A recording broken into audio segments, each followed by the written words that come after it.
Pemirsa, Presiden Joko Widodo mengecam keras serangan Israel ke Palestina. Kecaman disampaikan Jokowi saat membuka International Summit of Religious Authorities atau pertemuan para pemimpin agama. Dalam acara ini, Jokowi juga menekankan pentingnya gencatan senjata secara permanen. Sungguh tidak masuk di nalar, sungguh tidak masuk di dalam nurani kita. Di dunia yang super modern sekarang ini, masih terjadi perang dan pembantaian secara terang-terangan yang merenggut warga sipil, yang merenggut perempuan dan anak-anak. Tragedi kemanusiaan di Palestina tidak bisa ditolerir sedikit pun. Gencatan senjata harus segera dilakukan, bantuan kemanusiaan harus dipercepat, dan perundingan damai harus segera dimulai.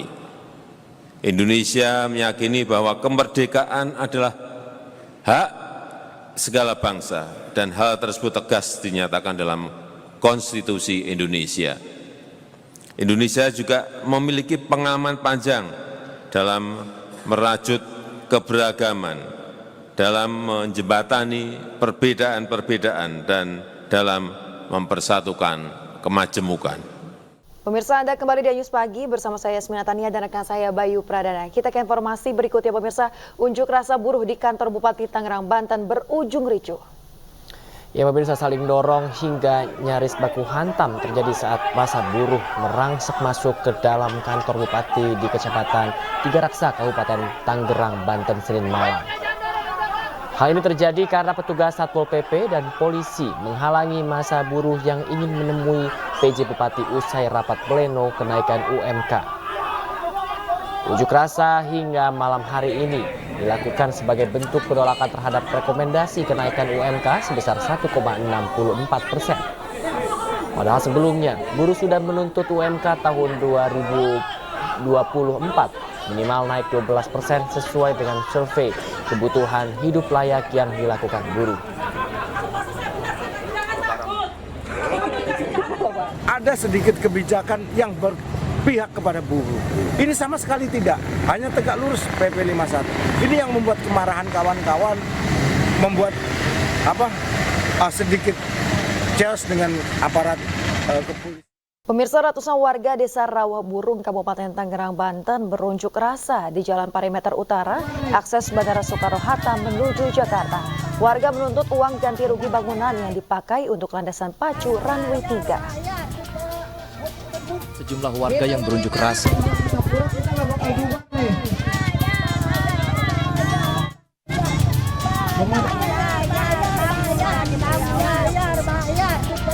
Itulah tuntutan sejumlah warga yang berunjuk rasa di Jalan Perimeter Utara akses menuju Bandara Soekarno-Hatta, Jakarta, Senin siang. Warga Rawaburung, Kabupaten Tangerang menuntut pembayaran rumah mereka yang digusur untuk perluasan landasan pacu runway 3 Soekarno-Hatta. Sudah 5 tahun tanah mereka belum juga dibayarkan Angkasa Pura II Bandara Soekarno-Hatta. Sebagai bentuk protes, warga yang didominasi emak-emak dan anak-anak ini membawa spanduk, poster, dan bendera kuning turun ke akses jalan menuju bandara dan Jakarta. Ini waktu ini kan saya diukur per meter yang katanya mau dibayar. Ternyata saya dijanjikan uang. Saya udah ke pengadilan, udah ke sini, udah sering demo sering saya nih. Tapi dianggap sepele, mau dia kan orang pintar, Angkasa Pura. Kami kan orang bodoh. 97 bidang tanah diantaranya rumah permanen dan non-permanen diakui warga masih belum dibayar pihak Angkasa Pura II yang ditempati lebih dari 1.000 warga. Padahal pihak Angkasa Pura sebelumnya menjanjikan akan mengganti rugi tanah warga tersebut. Akibat aksi ini, Jalan Perimeter Utara akses menuju Bandara Soekarno-Hatta dan Jakarta mengalami kemacetan panjang. Dari Tangerang, Banten, Hasnugara, iNews melaporkan. Pemirsa, pasca bentrok antar ormas di Kota Bitung, Sulawesi Utara Sabtu pekan lalu, polisi sudah menangkap 7 tersangka yang menyebabkan 1 orang meninggal dunia. 2 lainnya terluka. Polres Bitung dan Polda Sulut berhasil mengungkap para terduga pelaku bentrokan antar ormas yang terjadi di Kota Bitung Sabtu sore lalu. Kapolda Sulut didampingi Kapolres Bitung, Direskrimum dan Kabid Humas Polda Sulut beserta Forkopimda Bitung menggelar konferensi pers di Polres Bitung Minggu malam. 7 terduga pelaku berhasil ditangkap, diantaranya pria berinisial RP dan HP yang diduga melakukan penganiayaan di TKP Sari Kelapa, Kelurahan Bitung Timur. 5 terduga pelaku lainnya di TKP Jalan Sudirman, pria inisial GK, FL, BI, MP, dan RA. Selain itu, polisi juga mengamankan barang bukti diantaranya 5 sajam jenis parang, pedang samurai, badik, dan anak panah serta 2 buah kayu totara. Kapolda mengatakan kondisi Kota Bitung saat ini sudah mulai kondusif dan menghimbau masyarakat tidak terprovokasi dengan orang-orang yang ingin mengacaukan Kota Bitung. Kami tentu sangat berterima kasih yang pertama kepada seluruh masyarakat di Kota Madya Bitung ya, yang telah bersama-sama ikut menjaga, berpartisipasi ya, untuk bisa mendukung pelaksanaan tugas baik dari TNI, Polri maupun pemerintah Kota Madya Bitung ya, untuk menjaga situasi ini. Tidak hanya masyarakat, termasuk juga para tokoh ya, tokoh adat, tokoh agama, dan tokoh masyarakat, dibuktikan bahwa kemarin malam sudah dilakukan pertemuan dan sudah ada komitmen, ada kesepakatan untuk tidak memperpanjang masalah ini dan kemudian mempercayakan proses penyelesaiannya dilakukan secara prosedur hukum. Sebelumnya bentrokan terjadi antar 2 ormas di pusat Kota Bitung, Sulawesi Utara, Sabtu sore kemarin. Bentrokan diduga terjadi karena adanya kesalahpahaman antara 2 kubu ormas saat saling melintas. Akibat peristiwa ini, 2 warga dikabarkan mengalami luka-luka sementara 1 warga lainnya meninggal dunia. Dari Bitung, Sulawesi Utara, Francis Darungo, iNews melaporkan. Pemirsa, polisi menetapkan seorang petugas Satpol PP sebagai tersangka dan telah ditahan terkait kecelakaan maut mobil dinas Satpol PP yang mengakibatkan 2 orang tewas. Peristiwa terjadi di Jalan Yosudarso, Tanjung Priuk, Jakarta.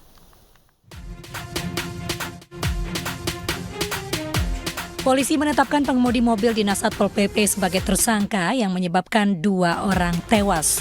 Akibat kecelakaan, seorang pengemudi ojek online tewas di Jalan Yosudarso, tepatnya di flyover Tanjung Priok, Jakarta, sementara seorang petugas Satpol PP tewas di Rumah Sakit Koja. Mobil dinas Satpol PP yang menabrak 2 motor pada Jumat lalu kini masih diamankan di kantor unit Satuan Wilayah Laka Lantas Jakarta Utara sebagai barang bukti. Jadi pengemudi ini semula berada di lajur kiri, kemudian mau menyalip pindah ke lajur kanan. Di saat di lajur kanan dia mau balik lagi ke lajur kiri, tetapi tiba-tiba masih ada kendaraan roda 2 di lajur kiri sehingga dia panik, sehingga membanting setir kendaraan oleng dan menabrak batas kanan. Tersangka dikenakan pasal 310 ayat 4 Undang-Undang Lalu Lintas dan Angkutan Jalan yang mengakibatkan orang lain meninggal dunia dengan ancaman maksimal 6 tahun penjara. Dari Jakarta, Sofyan Firdaus, iNews melaporkan. Kita ke informasi lainnya, pemirsa. Kantor polisi Pamong Praja, Kota Denpasar diserang orang tak dikenal Minggu dini hari. 6 anggota Pol PP terluka, pemirsa, dan 1 diantaranya harus dirawat intensif di RSUD Wagaya akibat luka pukulan gagang pistol oleh salah satu pelaku yang mengaku anggota TNI.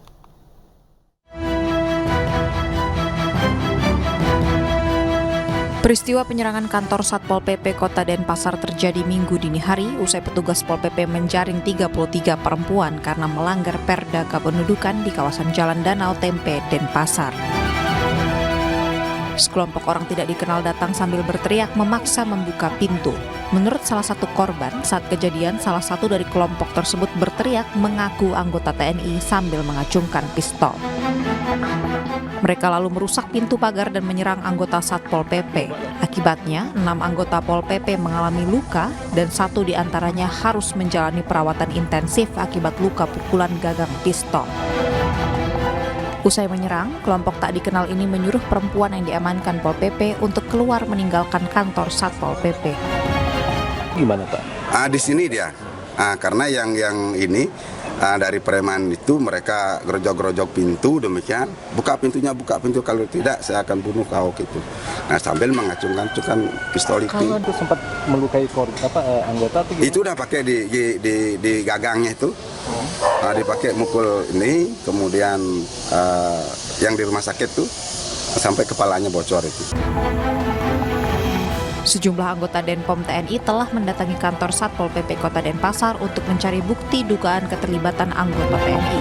Sayangnya, peristiwa yang melukai 6 anggota Pol PP Denpasar ini tidak terekam kamera pengawas di area gedung karena tidak berfungsi. Dari Denpasar, Bali, Indira Ari, iNews melaporkan. Pemirsa, Presiden Joko Widodo melantik Nawawi Pomolango sebagai Ketua Komisi Pemberantasan Korupsi sementara menggantikan Firly Bahuri. Nawawi mengaku tugas berat yang diemban para pemimpin KPK saat ini adalah mengembalikan kepercayaan publik terhadap KPK.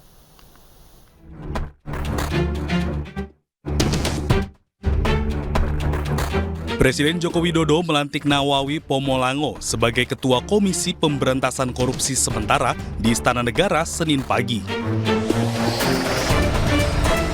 Penunjukan Nawawi dilakukan setelah Jokowi menekan keputusan Presiden pemberhentian sementara Firly Bahuri. Firly Bahuri menjadi tersangka kasus dugaan pemerasan dan gratifikasi terhadap ex-Menteri Pertanian Syahrul Yassin Limpo.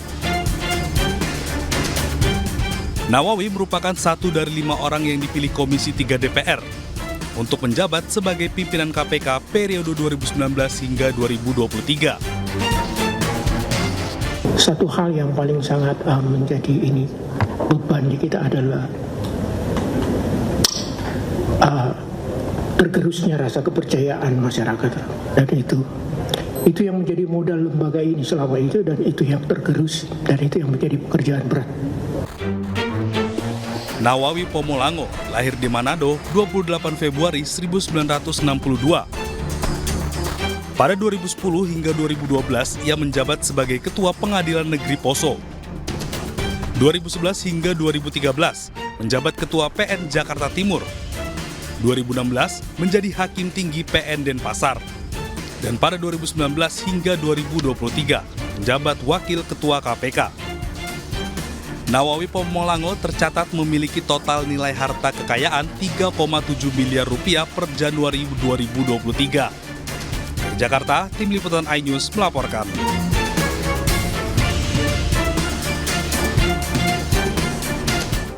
Kita beralih ke informasi politik, pemirsa. 3 pasangan calon pilpres dan parpol peserta pemilu mendatangi deklarasi pemilu damai yang digelar oleh Komisi Pemilihan Umum. KPU percaya pemilu 2024 bisa dilaksanakan secara damai dan netral.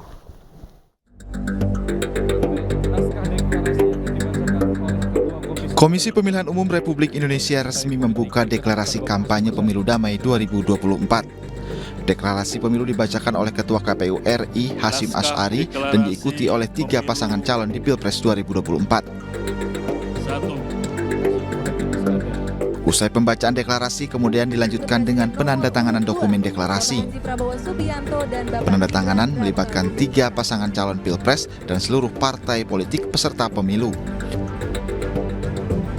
Ketua KPU RI Hasyim Asy'ari meyakini seluruh peserta pemilu akan berkontestasi secara sehat karena menurutnya yang saat ini bersaing nantinya akan kembali bersama di pemerintahan maupun di parlemen.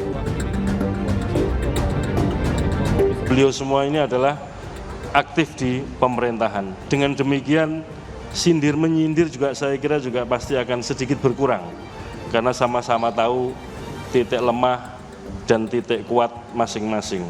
Dan yang paling penting kami meyakini para pasangan calon presiden wakil presiden niatnya hanya satu, untuk menjaga kedamaian Ibu Pertiwi dan untuk membangun negeri tercinta Indonesia. Selain deklarasi damai di KPU, 3 pasangan calon presiden di Pilpres 2024 juga menandatangani deklarasi kampanye damai tertib dan taat hukum yang digelar oleh Badan Pengawas Pemilu bersama kepolisian dan kejaksaan. Masa kampanye Pilpres akan dimulai pada 28 November 2023 hingga 10 Februari 2024. Selama masa kampanye ini diharapkan tidak ada perpecahan dan tentunya harus netral. Tim Liputan iNews melaporkan. Pemirsa, menjelang kampanye pemilu 2024 mendatang, Bawaslu bersama kepolisian dan juga kejaksaan hadirkan rapat koordinasi deklarasi pemilu damai 2024. Dalam kesempatan ini, Bawaslu bersama TNI dan Polri menandatangani komitmen netralitas TNI Polri dalam penyelenggaraan pemilu 2024 mendatang. 27 November 2023. Izinkan kami mengucapkan Rakornas Gakumdu dihadiri oleh Ketua Bawaslu Rahmat Bagja, Kapolri Jenderal Listio Sigit Prabowo, Panglima TNI Jenderal Agus Subianto, ketiga calon presiden dan wakil presiden juga turut hadir, yakni pasangan Anies Baswedan Muhaimin Iskandar, Prabowo Subianto Gibran Raka Buming Raka, Ganjar Pranowo Mahfud MD. Rakornas Gakumdu juga bertujuan meningkatkan solidaritas sekaligus menyamakan pemahaman persepsi dalam sebuah penegakan hukum pemilu dalam mewujudkan keadilan pemilu. Rakornas mengangkat tema Gakumdu mengawal pemilu 2024 yang demokratis dan bersahabat. Bawaslu bersama TNI dan Polri menandatangani komitmen netralitas TNI Polri dalam penyelenggaraan pemilu 2024. Dalam kesempatan tersebut, Kapolri Jenderal Listio Sigit Prabowo meminta masyarakat agar jangan terprovokasi dengan adanya hoaks yang bisa memecah belah bangsa. Yang penting masyarakat jangan terprovokasi dengan adanya hoax, dengan adanya ajakan-ajakan hasutan yang kemudian bisa memecah belah persatuan dan kesatuan. Sementara itu, Panglima TNI Jenderal Agus Subianto juga kembali menegaskan bahwa TNI tidak boleh berpolitik praktis. TNI dan Polri juga telah membuat deklarasi damai di setiap wilayah. TNI aktif tidak boleh berpolitik praktis. Apabila berpolitik praktis akan ada hukuman tindakan pidana ataupun teguran dari pimpinannya. Dan kita juga dengan Polri sudah membuat deklarasi damai di setiap wilayah.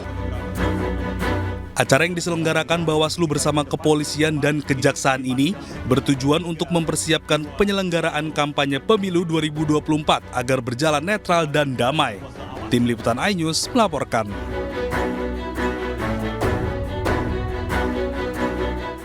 Pemirsa, Bawaslu panggil Abdesi terkait dugaan pelanggaran acara Desa Bersatu.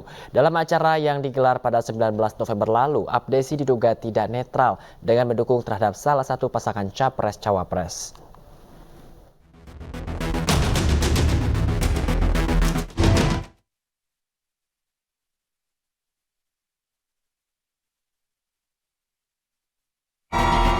Bawaslu hari ini memanggil Asosiasi Pemerintah Desa Seluruh Indonesia atau APDESI untuk dimintai keterangan terkait dugaan pelanggaran pemilu yang berkaitan dengan netralitas kepala desa di acara Desa Bersatu yang digelar pada 19 November lalu di Gelora Bung Karno. Pelaporan dilakukan sebelumnya oleh Aliansi Masyarakat Pemilu Jurdil. AMPPJ melaporkan ketua hingga sekretaris panitia acara serta Gibran yang juga hadir dalam acara tersebut. Acara silaturahmi nasional perangkat desa yang dihadiri oleh Prabowo Gibran berbuntut panjang. Tim pemenangan nasional Ganjar Mahfud mencium aroma pelanggaran pada acara tersebut. Banyaknya bukti yang diduga acara tersebut mengarahkan dukungan terhadap capres. Selain video amatir yang banyak beredar di media sosial, tanda pengenal peserta juga bertuliskan Desa Bersatu Deklarasi Nasional mendukung Prabowo Gibran. Padahal perangkat desa seharusnya bersikap netral dalam Pilpres, karena perangkat desa lazim direkrut sebagai panitia penyelenggara pemilu di TPS. Bahkan aturan netralitas aparatur sipil negara sudah jelas tercantum dalam Undang-Undang Nomor 6 Tahun 2014. Tim Liputan iNews melaporkan. Pemirsa, di berbagai daerah dukungan untuk Capres-Cawapres Ganjar Mahfud semakin mengalir. Dukungan mulai dari sosialisasi maupun berbagai kegiatan positif untuk pemberdayaan masyarakat.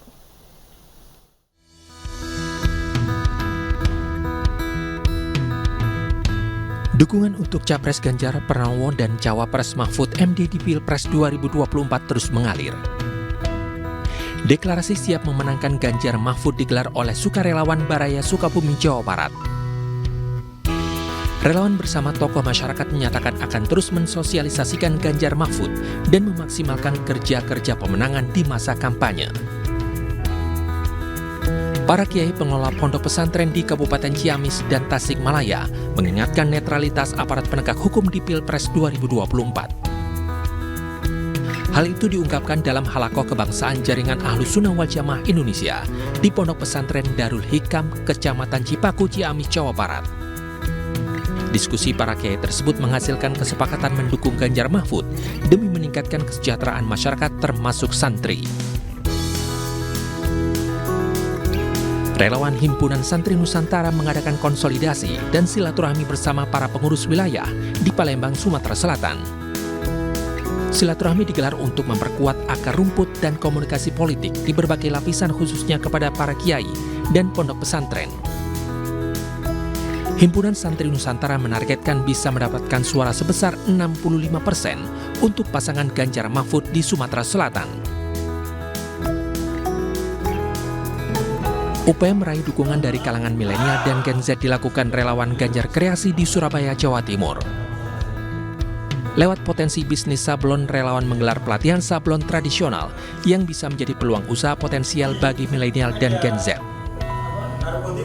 Para peserta diberikan pengetahuan praktik mengenai sablon tradisional dengan teknik cukil menggunakan media papan kayu dan kain. Sedangkan di Bojonegoro, Jawa Timur, relawan sahabat Ganjar menyalurkan ratusan paket sembako dengan harga terjangkau.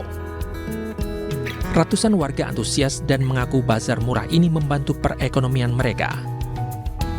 Selain mengenalkan Ganjar Mahfud, acara bazar murah diselenggarakan untuk membantu masyarakat mendapatkan sembako murah. Sementara di Tegal, Jawa Tengah, program positif dan bermanfaat dari relawan Pena Mas Ganjar kembali menyasar masyarakat. Relawan mengadakan pemeriksaan kesehatan gratis dan pembagian obat-obatan secara cuma-cuma kepada warga. Kegiatan dalam rangka peringatan Hari Diabetes Sedunia serta sebagai wujud kepedulian terhadap kesehatan masyarakat.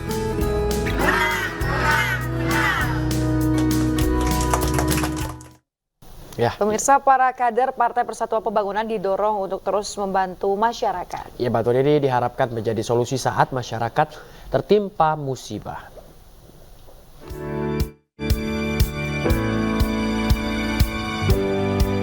PLT Ketua Umum Partai Persatuan Pembangunan Muhammad Mardiono mendorong para kader untuk terus dekat dengan masyarakat, salah satunya dengan membantu pembangunan rumah ibadah. Hal itu disampaikan usai berkunjung sekaligus memberikan bantuan untuk pembangunan Masjid Ittifaqul Jamaah di Makassar, Sulawesi Selatan yang kubahnya roboh beberapa waktu yang lalu. Lewat bantuan tersebut diharapkan Masjid Ittifaqul Jamaah dapat kembali digunakan warga untuk tempat beribadah. Dan saat ini saya terus menggelorakan agar kader-kader saya harus selalu berdekatan dengan umat, berdekatan dengan rakyat secara langsung. Ya, kemudian dari ratusan ribu itu tidak mungkin satu persatu, ya, mungkin juga bisa menyampaikan pesan-pesan melalui media-media sosial. Ya, membantu bukan harus fisik datang, tapi sekarang juga misalnya memberikan bantuan transfer melalui rekening. Ya, kemudian menciptakan lapangan kerja agar generasi umat kita itu juga memiliki tempat untuk dia bekerja. Demi terciptanya peluang lapangan kerja dan mempertahankan ekonomi nasional, Mardiono juga mendorong para pelaku UMKM terus berkembang.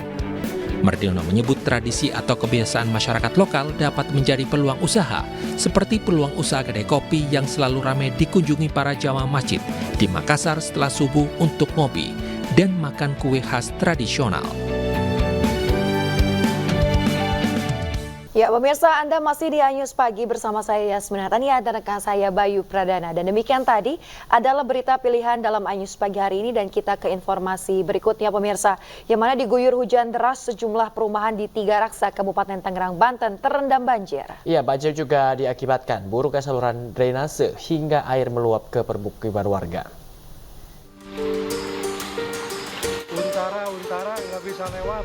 Hujan deras mengguyur perumahan di wilayah Tiga Raksa, Kabupaten Tangerang, Banten. Banjir juga merendam permukiman dan memutus akses jalan warga. Sejumlah warga bahkan terjebak banjir. Kendaraan roda 2 terlihat mengalami mati mesin akibat terendam banjir dan terpaksa menuntun sepeda motor. Selain merendam jalanan, banjir juga sempat masuk ke permukiman warga dan mengganggu aktivitas warga. Keras ya, kencang. Terus mungkin ini kan aliran gonnya agak menyempit lah, karena mungkin lama nggak ada ini, akhirnya kan meluap. Jadi otomatis tempat penampungan air got ini meluap lah, nggak cukup. Warga berharap ada perbaikan saluran air sehingga air bisa mengalir dengan lancar dan tidak menimbulkan banjir kembali. Dari Kabupaten Tangerang, Banten, Ai Marani, iNews melaporkan. Pemirsa, kebakaran rumah terjadi di Kalideres, Jakarta Barat. Kebakaran terjadi akibat korsleting listrik.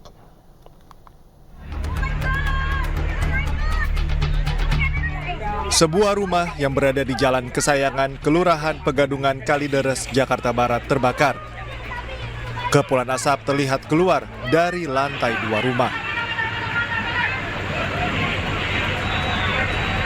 Petugas Suku Dinas Penanggulangan Kebakaran dan Penyelamatan Wilayah Jakarta Barat yang berada di lokasi langsung berusaha mencari titik api yang berada di dalam rumah.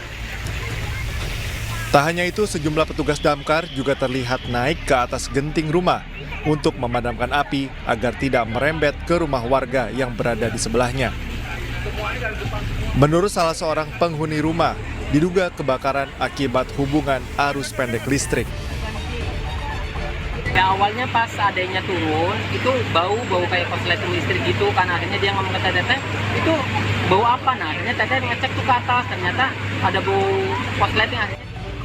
Beruntung tak ada korban jiwa maupun luka dalam peristiwa ini. Petugas menerjunkan 4 mobil pemadam berserta puluhan personil agar api berhasil dipadamkan. Dari Jakarta, Rizky Falufi, iNews melaporkan. Hilang kendali, sebuah minibus mewah terbakar di ruas tol Bintaro, Tangerang Selatan, Banten. Meski tidak menimbulkan korban jiwa, namun kerugian ditaksir mencapai ratusan juta rupiah.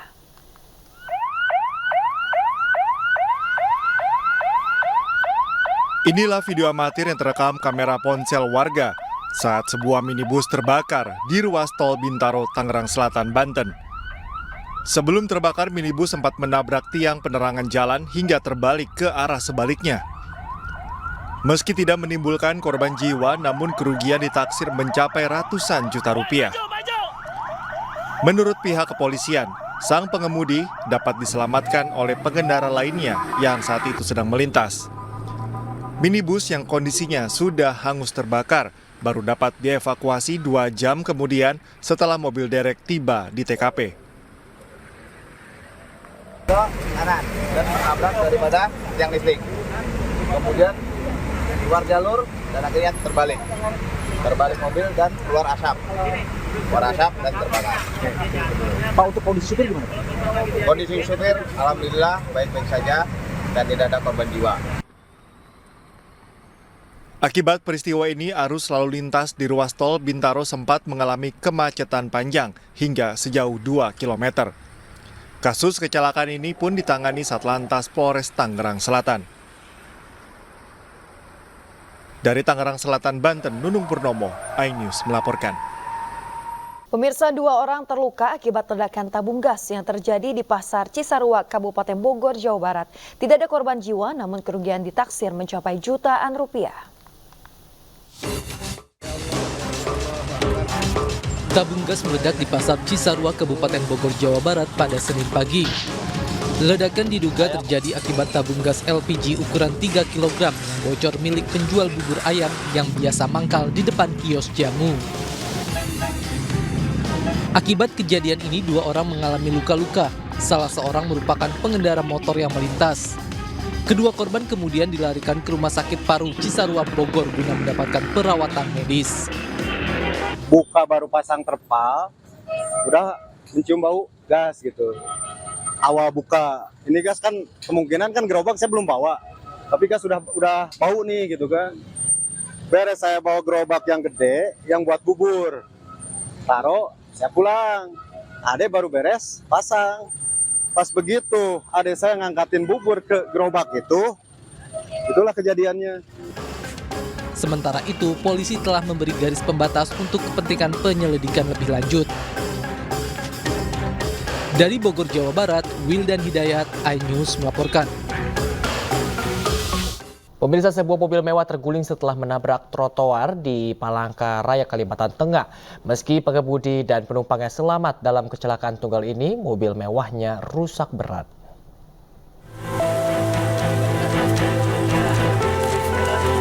Mobil mewah jenis Fortuner ini terguling usai menabrak trotoar di kawasan Jalan Ahmad Yani, Kota Palangkaraya, Kalimantan Tengah pada Minggu malam. Beruntung pengemudi serta penumpangnya selamat meski mobil alami rusak berat dan kaca mobil pecah serta satu ban depan terlepas diduga akibat kerasnya benturan. Petugas dibantu relawan dan warga kemudian mengevakuasi mobil yang terguling ke posisi semula dan mendatangkan sebuah mobil towing. Di arah rumah sakit, Pak. Menuju ke pasar mungkin dia. Arah pasar gitu, Pak ya. Terus sebelum terbalik dia menabrak apa dulu, Pak? Trotoar, Pak. Trotoar jalan ini. Terus terbalik di situ. Habis blak kayak gitu, jalan langsung oleng dia. Oleng terbalik. Kasus kecelakaan tunggal ini telah ditangani Polsek Pahandut Palangkaraya untuk mengetahui penyebab pasti kecelakaan. Dari Palangkaraya, Kalimantan Tengah, Ade Sata, iNews melaporkan. Pemirsa, oknum Pas Pampres dan 2 oknum TNI AD dituntut hukuman mati serta dipecat dari Kesatuan TNI oleh Auditor Militer Jakarta dalam sidang lanjutan perkara pembunuhan terhadap pemuda Aceh bernama Imam Mashkur di Pengadilan Militer 208 Jakarta.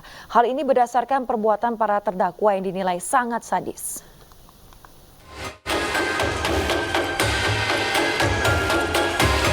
Oknum Pas Pampres bernama Praka Riswandi Manik bersama 2 oknum TNI AD lainnya bernama Praka Heri Sandi dan Praka Jasmowir menjalani sidang lanjutan kasus pembunuhan terhadap pemuda Aceh bernama Imam Mashkur di Pengadilan Militer 208 Jakarta. Dalam sidang kali ini, Auditor Militer Jakarta menuntut para terdakwa agar dihukum mati dan dipecat dari Kesatuan TNI. Dalam tuntutannya, auditor militer tidak menemukan adanya hal yang meringankan. Pasalnya perbuatan para terdakwa sudah masuk dalam kategori sadis dan tidak berperi kemanusiaan. KUHP, pembunuhan dengan rencana terlebih dahulu yang dilakukan secara bersama-sama, dan pasal 328 KUHP junto pasal 55 ayat 1 ke 1 KUHP penculikan secara bersama-sama. Jadi auditor yakin berdasarkan fakta yang terungkap di persidangan bahwa perbuatan para terdakwa ini adalah tergolong sadis, tidak manusiawi, yang di luar batas perikemanusiaan. Sebelumnya, Auditor Militer Jakarta membeberkan sejumlah fakta atas tindak pidana penculikan, pemerasan, penganiayaan, dan pembunuhan hingga aksi membuang jasad yang dilakukan 3 prajurit TNI ini terhadap seorang warga sipil. Aksi keji itu berlangsung pada 12 Agustus 2023 dan jasad korban dibuang pada pukul 1.00 waktu Indonesia Barat 13 Agustus 2023 di sekitar daerah Purwakarta, Jawa Barat. Dari Jakarta, Rio Manik, iNews melaporkan. Jenazah prajurit TNI korban penyerangan kelompok separatis di Papua tiba di rumah duka di Bageta, Jawa Timur, Senin sore. Jasa Kopda Anumerta Dwi Probo Sindowoko disambut isak tangis keluarga.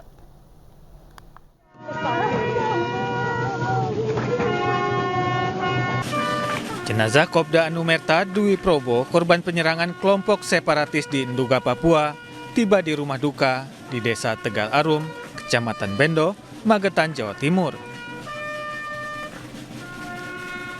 Kedatangan jenazah anggota Satgas Yonif Mekanis Rider 411 Nduga, Papua ini disambut isak tangis orang tua, istri, dan kerabat. Serah terima jenazah dilakukan secara militer yang dipimpin oleh Pangdiv 2 Kostrad Maijen TNI Haryanto kepada pihak keluarga sebelum dimakamkan di Taman Makam Pahlawan Madiun. Almarhum meninggalkan istri dan seorang bayi yang berusia 1 bulan. Salah satu dari negara tadi, nanti ada tunjangan selain kenaikan pangan luar biasa, kemudian ada santunan dari Asabi, 450 sampai 500 juta, dan saluran dari jandanya ini juga ada, pengembalian tabungan, biaya anak sampai dengan pelaksanaan sekolah nanti juga ada dari negara. Kopda Anumerta Dwi Bekti Probo merupakan salah satu dari 4 prajurit TNI AD Satuan Tugas Yonif Mekanis Rider 411 yang tewas usai kontak senjata dengan kelompok separatis di Nduga, Papua. Kontak senjata pada Sabtu 25 November lalu adalah aksi balasan dari kelompok separatis Papua setelah sejumlah anggota mereka tewas tertembak oleh prajurit TNI. Dari Magetan, Jawa Timur, Asfi Manar, iNews melaporkan. Mendorong gaya hidup sehat untuk masyarakat menjadi salah satu tujuan utama sebuah perusahaan asuransi yang menyelenggarakan event olahraga bersama. Acara yang diselenggarakan di 4 kota besar di Indonesia ini dilengkapi dengan pemeriksaan kesehatan dan juga keuangan gratis.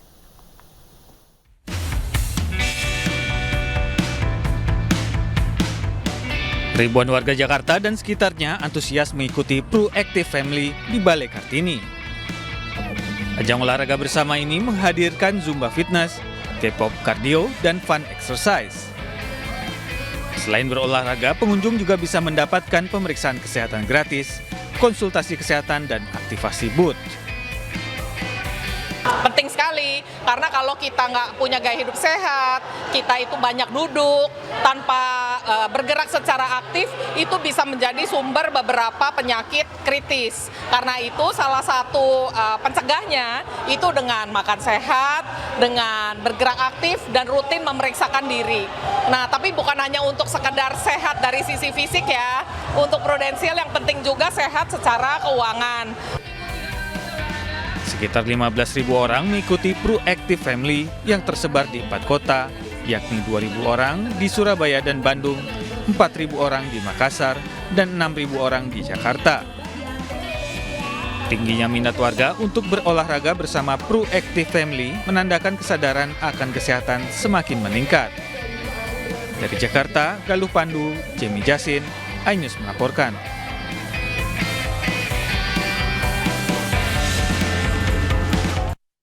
Pemirsa, potensi karateka muda Indonesia terus dikembangkan. Ya, pengembangan atlet karate ini dilakukan untuk mendongkrak prestasi Indonesia di kancah internasional. Pemirsa, potensi atlet muda Indonesia di bidang karate tidak perlu diragukan lagi. Pasalnya, beberapa atlet karate Indonesia telah membuktikan bisa mengharumkan nama Indonesia di kancah internasional. Ya pemirsa, demi bisa menciptakan bibit muda karate Indonesia, maka perlu ada kerjasama dari pemerintah dan juga organisasi karate dalam menyaring atlet berbakat. Untuk itu pemirsa, organisasi karate Dotako Indonesia menyusun strategi untuk menyaring bibit muda atlet karate Indonesia. Dalam rakernas yang digelar di wilayah Jakarta Selatan, sejumlah atlet karate Indonesia membahas konsolidasi perguruan dan juga prestasi atlet.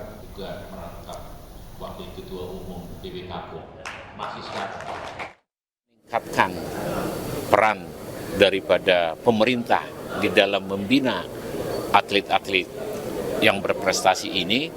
TAKO akan ikut dengan aturan-aturan dan mendukung program pemerintah untuk itu, untuk menyediakan daripada para atlet yang handal, yang profesional, yang berdaya saing di tingkat nasional pun maupun di tingkat global.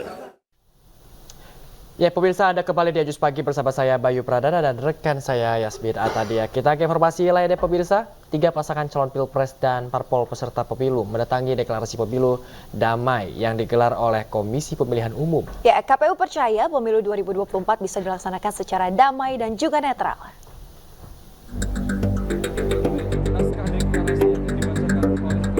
Komisi Pemilihan Umum Republik Indonesia resmi membuka deklarasi kampanye pemilu damai 2024.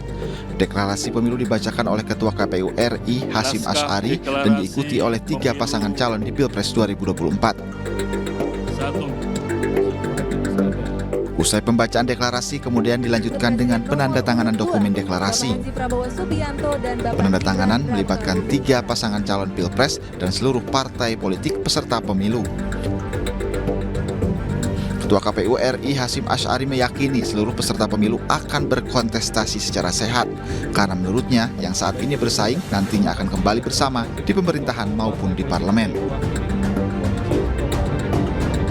Beliau semua ini adalah aktif di pemerintahan. Dengan demikian, sindir menyindir juga saya kira juga pasti akan sedikit berkurang, karena sama-sama tahu titik lemah dan titik kuat masing-masing. Dan yang paling penting, kami meyakini para pasangan calon presiden, wakil presiden niatnya hanya satu, untuk menjaga kedamaian Ibu Pertiwi dan untuk membangun negeri tercinta Indonesia. Selain deklarasi damai di KPU, 3 pasangan calon presiden di Pilpres 2024 juga menandatangani deklarasi kampanye damai tertib dan taat hukum yang digelar oleh Badan Pengawas Pemilu bersama kepolisian dan kejaksaan. Masa kampanye Pilpres akan dimulai pada 28 November 2023 hingga 10 Februari 2024. Selama masa kampanye ini diharapkan tidak ada perpecahan dan tentunya harus netral. Tim Liputan iNews melaporkan. Pemirsa, di acara Rakornas Relawan Ganjar Mahfud, Ketua Umum PDI Perjuangan Megawati Soekarno Putri mengaku jengkel pada sikap penguasa saat ini. Menurut Megawati, sikap penguasa saat ini mirip dengan penguasa di era Orde Baru.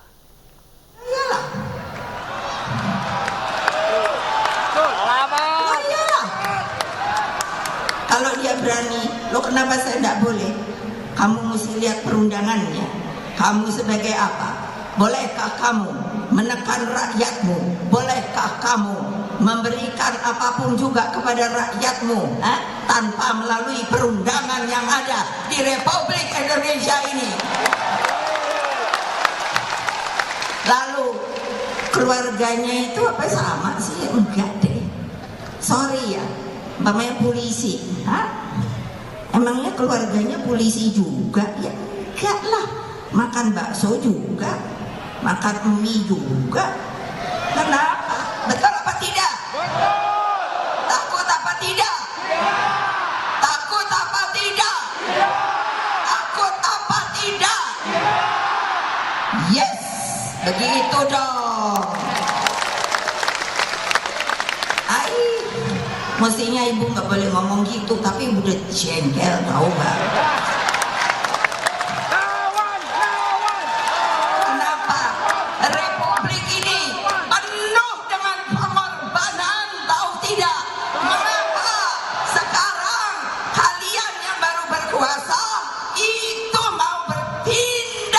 Seperti waktu zaman Orde Baru.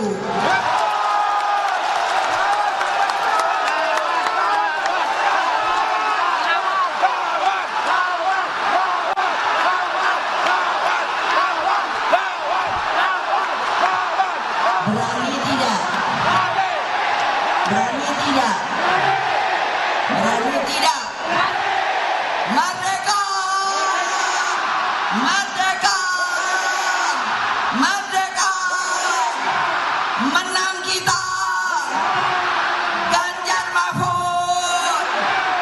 Satu putaran!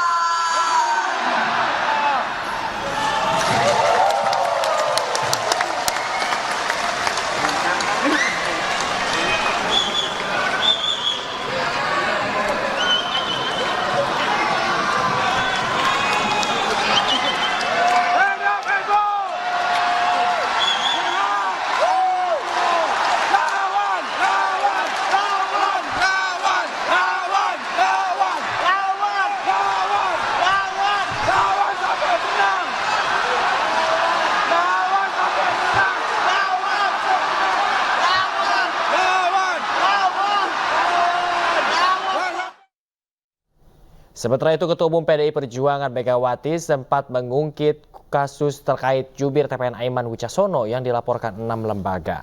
Aiman dilaporkan terkait pernyataan dugaan ketidaknetralan aparat, salah satunya pemasangan CCTV di KPU daerah yang terkoneksi dengan sejumlah Polres di Jawa Timur. Orang mereka yang gaji siapa? Rakyat Indonesia. Benar apa enggak? Ya insaf, makanya nggak usah takut. Ngapain baru? Saya kan dengar loh, saya kayaknya kan Bu Mega nggak kelihatan, ya kemana dia, gitu kan? Padahal saya selalu tahu kan, wah ini kok di sana digituin, di sini digituin, di situ ini Pak Iku tuh, nih saya lihat tuh, siapa namanya? Aiman.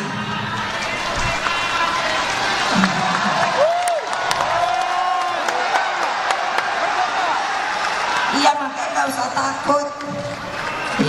Maksud saya, masa orang nggak boleh ngomong, yang boleh ngomong sebelah sana melulu? Kan yang nggak adil dong ya. Makanya saya bilang sama wartawan, sekarang waktunya saya boleh ngomong, dan kalau saya dibully, kamu saya gugat, tahu nggak? Kamu harus nulis, memasukkan berita yang sama dan setara dengan yang lainnya. Betul apa tidak? Enak aja. Untung ada